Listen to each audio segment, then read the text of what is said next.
کتنا ٹائم ہو رہا ہے؟ وقت کتنا ہو رہا ہے؟ 3:05 قسم خدا کی مبارکباد کے قابل ہیں آپ حضرات۔ مظہر اعلیٰ حضرت کانفرنس میں آنے والوں، میں دعا کر رہا ہوں کہ اللہ پاک آپ سب کے مقدر میں نبی کے روضے کی حاضری لکھ دے۔ آمین آمین آمین، زور سے آمین اور زور سے آمین۔ جب وہ آئیں گے اندھیروں کا ناش ہو جائے گا، خوشحالی کا پرکاش یعنی ہر طرف نوری ہی نور ہوگا، ظلم ختم ہو جائے گا، اتیاچار ختم ہو جائے گا۔ اللہ اکبر۔ اور تاریخ شاید یہ علماء بیٹھے ہوئے ہیں، ان سے پوچھئے یا آپ کو بتائیں گے۔ آپ ہسٹری آف مکہ اٹھا کر کے دیکھیں، جب میرا پیغمبر تشریف نہیں لایا تھا، جب بانی اسلام تشریف نہیں لائے تھے، تو اس وقت حالات کیا تھے مکہ کے؟ مکہ پر اتنا ظلم و ستم ہو رہا تھا، غلاموں کو ستایا جا رہا تھا۔ اللہ اکبر۔ ایک مسلمان دوسرے مسلمان پر ظلم کر رہا تھا، عورتوں کی عزتوں سے کھلواڑ کیا جا رہا تھا۔ آپ ملاحظہ کرو، ایک ظالم باپ اپنی بیٹی کو زندہ زمین کے اندر دفن کر رہا تھا۔ یہ ماحول تھا مکہ کے حالات یہ تھے۔ اللہ اکبر۔ ملاحظہ کرو آپ مسلمانوں، آؤ دیکھو واقعہ سنانا مقصد نہیں، بات ذہن و فکر میں اتر جائے تو اچھا ہے۔ پیغمبر اسلام جناب محمد رسول اللہ صلی اللہ علیہ وسلم مسجد نبوی میں تشریف فرما ہے۔ میرے آقا بچوں کے تعلق سے بچیوں کی بیٹیوں کی عظمت بتا رہے ہیں اپنے صحابہ کو کہ بیٹی اپنے والدین کے لیے جہنم سے نجات دلانے کا ذریعہ ہے۔ بیٹیوں کو زندہ زمین میں دفن کرنے والوں سنو بیٹی کیا ہوتی ہے۔ اللہ اکبر۔ میرے آقا ارشاد فرماتے ہیں بیٹی جس گھر میں بیٹی پیدا ہوتی ہے اس گھر میں اللہ کی 10 رحمتیں نازل ہوتی ہے۔ میرے آقا ارشاد فرما ہی رہے تھے، اتنے میں ایک صحابی ہے زاروں قطار رونے لگے ہیں، گڑگڑا کل بارگاہ رسالت میں عرض کرتے ہیں اے سید المرسلین آقا، اے شفیع المذنبین آقا، اے رحمت للعالمین آقا، یا رسول اللہ میں بہت بڑا گناہگار ہوں میرے آقا، یا رسول اللہ میں بہت بڑا سیاکار ہوں۔ ایام جاہلیت میں اپنے ہاتھوں سے نہ جانے کتنی بچیوں کو زندہ زمین کے اندر دفن کیا ہے۔ اے میرے آقا آج بھی مجھے یاد ہے جب میں ملک شام تجارت کرنے کے لیے جا رہا تھا، اس وقت میری بیوی حمل سے تھی، میں نے اپنی بیوی کو وصیت کی تھی اے میری بیوی میں ملک شام تجارت کرنے کے لیے جا رہا ہوں، اس بیچ اگر ہمارے ہاں کوئی بیٹی پیدا ہو تو خاندان کے دستور کے مطابق اس بیٹی کو بستی کے باہر جنگل میں زندہ زمین کے اندر دفن کر دینا۔ یا رسول اللہ میں یہ کہہ کر کے ملک شام تجارت کرنے کے لیے چلا گیا۔ ایک عرصے کے بعد جب میں واپس آیا میں نے دیکھا میرے آنگن میں اے آقا ایک خوبصورت بچی کھیل رہی ہے، ایک پیاری سی بچی کھیل رہی ہے۔ یا رسول اللہ میں نے بچی کا چہرہ غور سے دیکھا، اللہ اکبر، میرے ماتھے پر پسینہ آ گیا، اندر سے ایام جاہلیت میں خون ابال مارنے لگا۔ میں نے بیوی کو آواز دیا اے بیوی بچی میرے آنگن میں کس کی کھیل رہی ہے، کس کی یہ بیٹی ہے؟ یا رسول اللہ میری بیوی ہوش و حواس کو برقرار رکھتے ہوئے مجھ سے کہتی ہے اے میرے شوہر، اے میرے سرتاج یہ پڑوس کی بچی ہے، جب آپ چلے گئے تھے نا تو ہمارے یہاں بھی ایک بچی پیدا ہوئی تھی، میں نے آپ کے حکم کی تعمیل کرتے ہوئے اس بچی کو بستی کے باہر جنگل میں زندہ زمین کے اندر دفن کر دیا ہے، لیکن اس بچی کو میں اس لیے لے آئی ہوں پڑوس سے تاکہ میری مامتا کا دل بہل جائے، تاکہ میری مامتا کو تسلی مل جائے۔ یا رسول اللہ دن گزرتے رہے، میں نے مان لیا شمس و قمر نے تھوڑی منزلیں طے کی، تاریخ نے اللہ اکبر دیکھو۔ یا رسول اللہ دن گزرتے رہے، میں نے دیکھا دور سے ایک دن میری بیوی اس بچی سے پیار کر رہی ہے، اس بیٹی سے محبت کر رہی ہے۔ یا رسول اللہ میں قریب گیا، قریب جانے کے بعد میں نے دیکھا، میں نے اپنی بیوی سے کہا اے میری بیوی اس بچی سے پیار کیوں کر رہی ہو؟ اے میری بیوی اس بچی سے تم محبت کیوں کر رہی ہو؟ اس کی پیشانی کو تم کیوں چوم رہی ہو؟ اس کے ماتھے کو کیوں چوم رہی؟ اس کے گالوں کو کیوں چوم رہی؟ تو یا رسول اللہ میری بیوی نے مجھ سے اس وقت کہا تھا اے میرے شوہر، اے میرے سرتاج میں اس لیے اس بچی سے محبت کر رہی ہوں، اس لیے اس بچی سے پیار کر رہی ہوں، اس لیے کہ اس کی پیشانی آپ کی پیشانی کی طرح ہے، اس کی ناک آپ کی ناک کی طرح ہے، اس کے گال آپ کے گال کی طرح ہے۔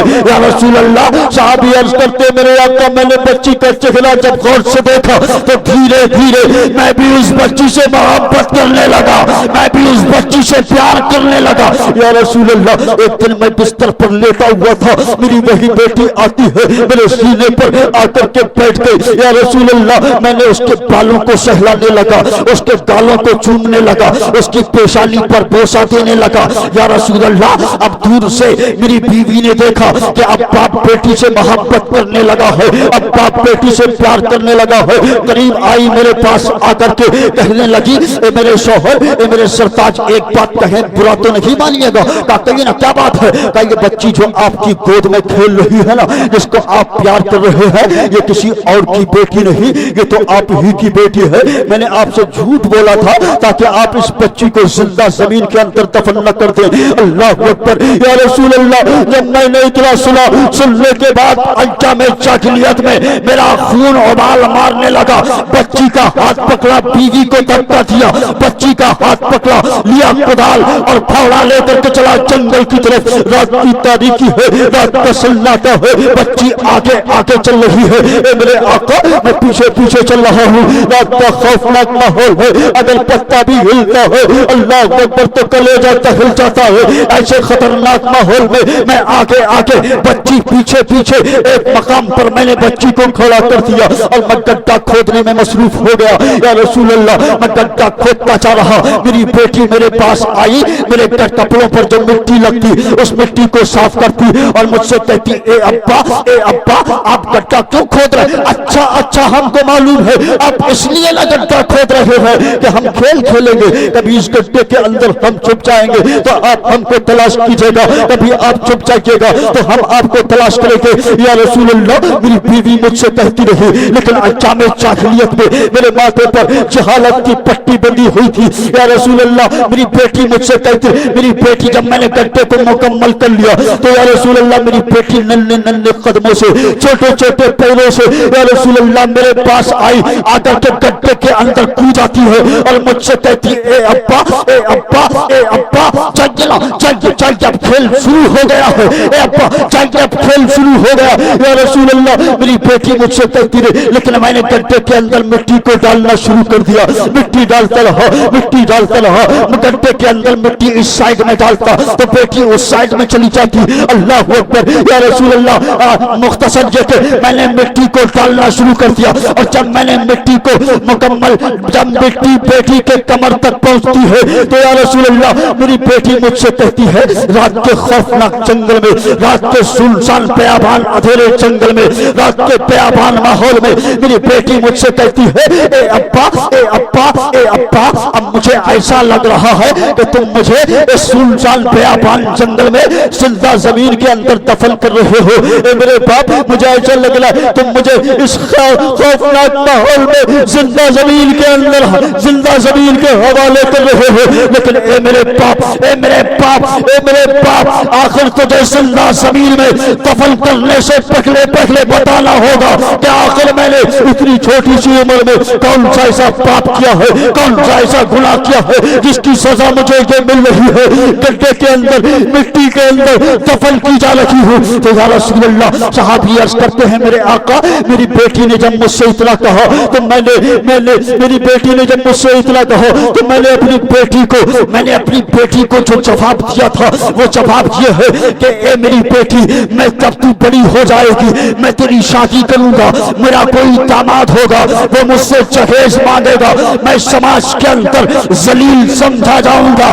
یا رسول اللہ, لیکن میری بیٹی نے اس وقت میرا جواب سن کر کے جو مجھ سے کہا تھا وہ جملے آج بھی مجھے یاد ہے. اے رسول اللہ, میری بیٹی نے ہاتھ جوڑ کر کے مجھ سے کہا تھا, اے میرے باپ, اے میرے ابا, مجھے زندگی کی بھیک دے دے, اے میرے باپ مجھے زندہ چھوڑ دے, اے میرے باپ میں شادی نہیں کروں گی, یہاں سے بہت دور چلی جاؤں گی, لوٹ کر کے کبھی واپس نہیں آؤں گی, لیکن اے میرے باپ مجھے زندہ چھوڑ دے, اے میرے باپ مجھے زندگی کی بھیک دے دے. یا رسول اللہ, انجام جاہلیت میں میرے ماتھے پر جہالت کی پٹی بندی ہوئی تھی, میں نے اپنی بیٹی کو اس وقت زندہ زمین کے اندر دفن کر دیا. اے میرے آقا, میرے سرکار, اس بچی کی مجھے بہت یاد آتی ہے. ہے اے میرے آقا اس بیٹی کی مجھے بہت یاد آتی ہے. میرے آقا ارشاد فرماتے ہیں اے میرے صحابی تو نے گناہ تو بہت بڑا کیا ہے, اے میرے صحابی تو نے پاپ تو بہت بڑا کیا ہے, لیکن کب جب تیرا نبی اس دنیا میں نہیں آیا تھا, جب بے کسوں کا سہارا نہیں آیا تھا, اور جیسے ہی بے کسوں کا سہارا آ گیا تو مشیت کا نقیب آواز دیتا ہے اب کوئی بچی زندہ زمین کے اندر دفن نہیں کی جائے گی, اس لیے کہ بے کسوں کا سہارا آ گیا ہے, یتیموں کا مابا آ گیا ہے.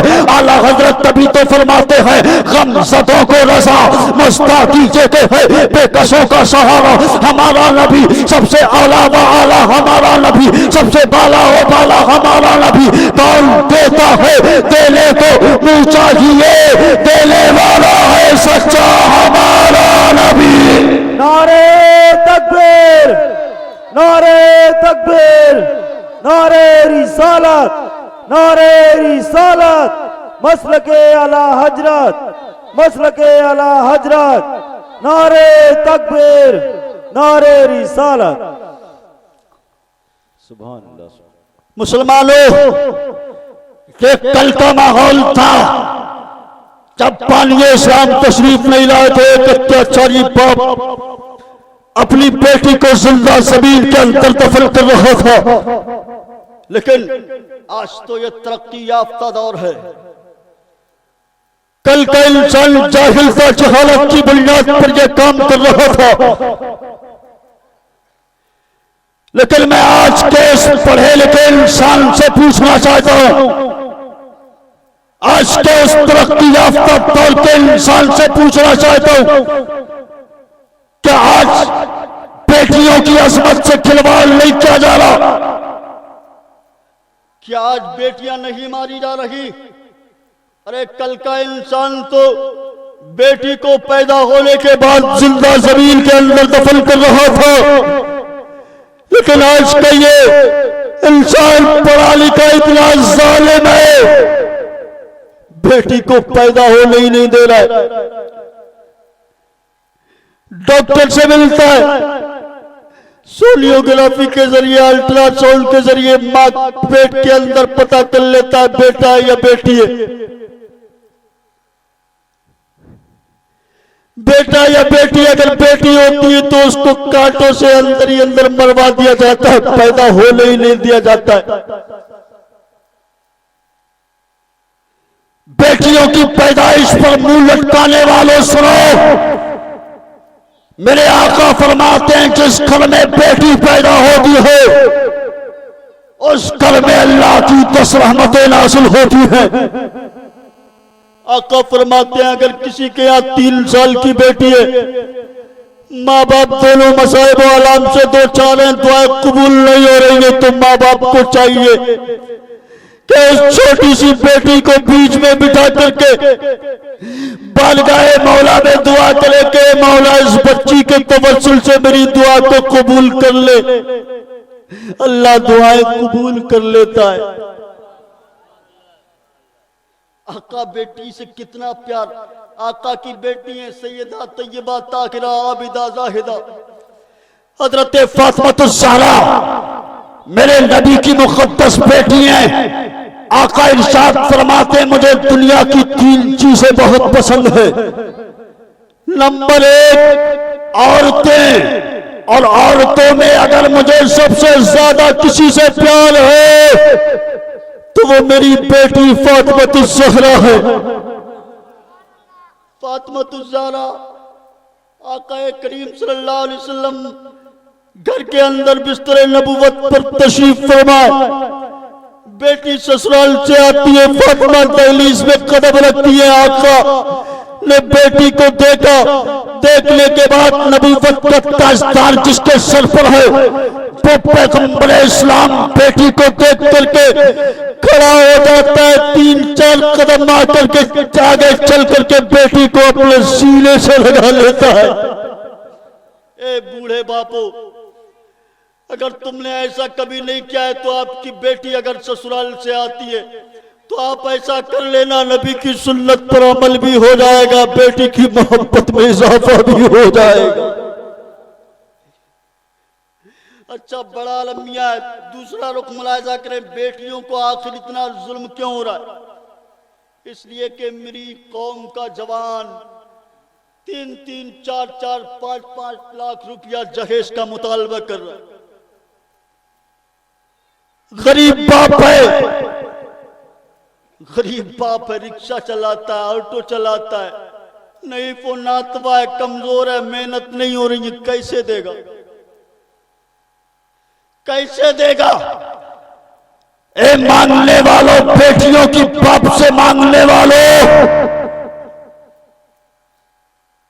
اعلیٰ حضرت نے فرمایا، مظہر اعلیٰ حضرت کانفرنس میں آنے والوں، مطالبہ جہیز کو سرکار اعلیٰ حضرت نے فرمایا یہ سود ہے، سود،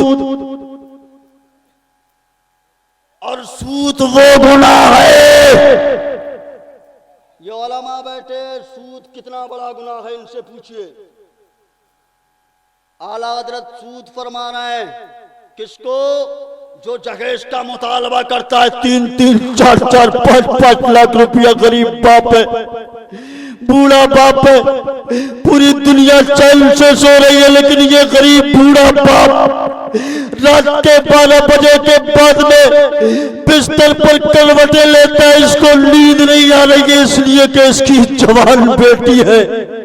اے لوگوں، بیٹیاں ہونا کیا اتنی بڑی سزا ہے؟ بیٹی کیا اتنی بڑی سزا؟ مسلمانوں مت مانگو، میری قوم کے جوانوں، سمے کا ابھاؤ ہے، وقت کی قلت، رات کے اس حصے میں اس عظیم الشان مظہر اعلیٰ حضرت کانفرنس سے یہ پیغام مرہد کر کے جاؤ کہ آج کے بعد جوان جہیز کا مطالبہ نہیں کرے گا، اس لیے کہ اس جہیز کے مطالبے سے پورا سماج آج چرمرا رہا ہے، سکون میں کوئی نہیں ہے، غلط کاریاں ہو رہی ہیں، جوان جوان بیٹیاں گھروں میں بیٹھی ہوئی ہیں۔ مسلمانوں مت مانگو، مانگنا ہے مانگو۔ یہ علامہ بیٹھے ہوئے ان کے دامن سے وابستہ ہو جاؤ، یہ تمہیں بتائیں گے مانگو، مانگنے کے لیے منع نہیں کیا جا رہا ہے، مانگو۔ جس کی کانفرنس ہو رہی نا مظہر اعلیٰ حضرت حضور شیر بے اہل سنت کے مزار اقدس پر چلے جاؤ، مانگ لو، مل جائے گا۔ دیکھو تاج الشریعہ بریلی میں عطا کر رہے ہیں، اعلیٰ حضرت عطا کر رہے ہیں۔ اللہ اکبر، مانگنا ہے تو غوث اعظم سے مانگ لے، مانگنا ہے تو ہندوستان کے راجہ اجمیر کے خواجہ سے مانگ لے، مانگنا ہے تو آدھے نبی کی بارگاہ میں تو مانگنے والوں کی بھیڑ لگی ہوئی ہے۔ اللہ فرماتا ہے وَأَمَّا السَّائِلَ فَلَا تَنْهَرْ، اے محبوب آپ کی بارگاہ میں مانگنے والا آئے تو اس کو جھڑکو مت دے دو۔ اللہ اکبر، نبی کی بارگاہ میں مانگنے والوں کی بھیڑ لگ رہی ہے۔ صدیق اکبر صداقت مانگ رہے ہیں، نبی عطا کر رہے ہیں۔ عمر فاروق اعظم نے عدالت مانگا ہے، نبی نے عطا کر دیا ہے۔ اللہ اکبر، عثمان ابن عفان نے سخاوت مانگی ہے، نبی عطا کر رہے ہیں۔ علی شجاعت مانگ رہے ہیں، نبی عطا کر رہے ہیں۔ دیکھو نبی کی بارگاہ میں مانگنے والوں کی بھیڑ لگی ہوئی ہے۔ غوث اعظم نے اللہ اکبر غوثیت کبریٰ کا تاج مانگا ہے، نبی عطا کر رہے ہیں۔ غریب نواز ہند کے راجہ قیامت تک کے لیے بھارت کی حکومت مانگی ہے، نبی عطا کر رہے ہیں۔ اعلیٰ حضرت بارگاہ رسالت میں حاضر ہے، مانگ رہے ہیں۔ باطل فرقوں سے لڑنے کے لیے طاقت کو مانگا ہے، نبی عطا کر رہے ہیں۔ اور جب اعلیٰ حضرت کو عطا ہو گیا تو قلم کو اٹھاتے ہیں، لکھنا شروع کر دیتے ہیں۔ مانگیں گے، مانگے جائیں گے، منہ مانگی پائیں گے۔ سرکار میں نہ لا ہے نہ حاجت عدل کی ہے، کون دیتا ہے دینے کو منہ چاہیے، دینے والا ہے سچا ہمارا نبی۔ نعرہ تکبیر، نعرہ رسالت، مظہر اعلیٰ حضرت کانفرنس، بستی بستی کریا کریا، علم کساگر فیض کا دریا، نعرہ تکبیر، نعرہ رسالت۔ مسلمانوں، اسلام پر کما قو عمل کی توفیق تمہیں نہیں ہے، طریقہ مصطفیٰ کو تم نے چھوڑ دیا ہے، پورا سماج تم خود پریشان ہو۔ اس کی وجہ یہ ہے کہ اسلام پر کما قو تم عمل نہیں کر رہے۔ اس مذہب مہذب اسلام سے تو غیر لوگ فائدہ اٹھا رہے ہیں، تمہارے مذہب سے غیر لوگ فائدہ اٹھا رہے ہیں، لیکن تجھے یہ توفیق نہیں ہے کہ تو اس پیارے مذہب مہذب پر عمل کرے۔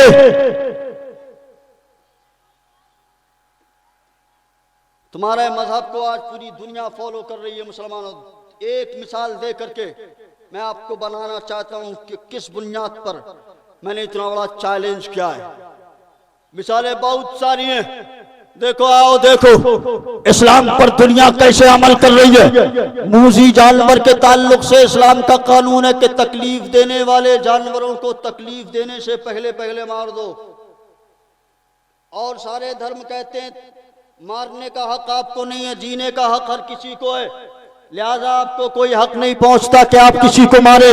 لیکن اسلام واحد مذہب ایسا ہے جو کہتا ہے تکلیف دینے والے جانوروں کو تکلیف دینے سے پہلے مارو. اللہ اکبر. اب ان قوانین کو یہی اسٹیج پر رکھیے اور آ جائیے اس الیکٹرانک میڈیا کے دور میں. آپ نے صبح سویرے ٹی وی کے بٹن کو آن کیا. آن کرنے کے بعد آپ دیکھتے ہیں ایک کمپنی والا اپنی کمپنی کا پرچار کر رہا ہے.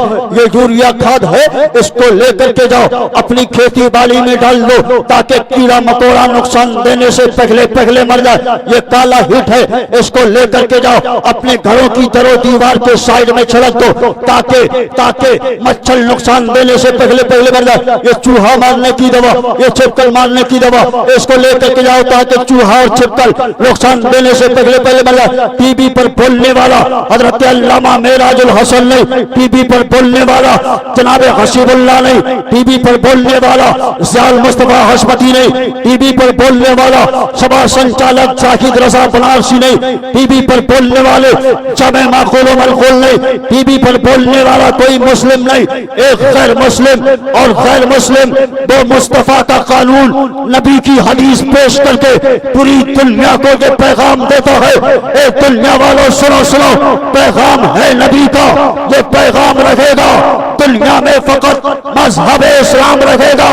اسلام تھا، اسلام ہے، اسلام رہے گا.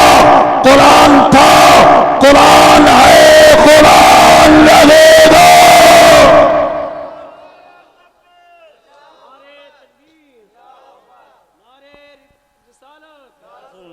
مسلک الحضرت علامہ ناصر رضا چترویدی. نعرہ تکبیر، نعرہ رسالت. مسلمانوں اگر بھلائی چاہتے ہو پھر کہتے ہو کہ ہمارا حال برما میں یہ ہو رہا ہے، شام میں ہم مارے جا رہے ہیں، رنگون میں ہمارا یہ حال ہے، پھر درد دکھاتے ہو، رونا روتے ہو. اس کا ذمہ دار کوئی نہیں ہے، اس کا ذمہ دار تو خود ہے، اس لیے کہ تو نے طریقہ مصطفیٰ کو چھوڑ دیا ہے. کل تو مصطفیٰ کے طریقے کو اپنا رہا تھا، ہر میدان میں فتح و کامرانی کے سہرے تیرے سر باندھے جا رہے تھے. اللہ پاک کی بارگاہ میں دعا کرتے ہیں کہ مولا ہم سب کو رات کے اس حصے میں مسلمانوں دل سے دعا کرو، اللہ پاک ہم سب کو اسلام مذہب مہذب پر کمر عمل کی توفیق دے. آمین ثم آمین. وآخر دعوانا ان الحمدللہ رب العالمین.